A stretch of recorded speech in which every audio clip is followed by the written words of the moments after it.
Hello everyone. Without wasting any time, let's get to the problem. So in this we have to select 4 novels out of 6 different novels, one dictionary out of 3 different dictionaries, and arrange them in the order such that dictionary is always in the middle. To solve this problem, we have 2 steps which will solve this. First is a selection problem, that is selecting 4 novels in one dictionary, and second is arranging them in the given order. So to the first step, selecting, the number of ways in which we can select 4 novels from 6 novels is 6C4. And in the similar manner, one dictionary from 3 would be 3C1.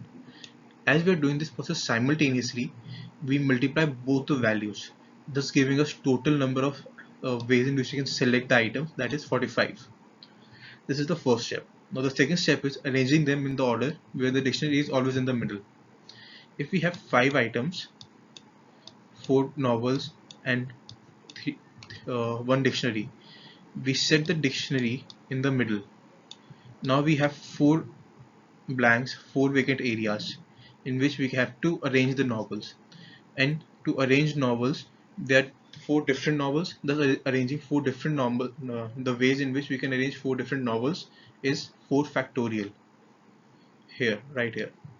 Thus, selection multiplied by number of arrangements gives us the total number of such arrangements which satisfy both the criteria.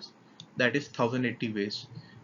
Now, cross-referencing the options given to us, it is C part, at least 1000, the most suited. Thus the answer is C.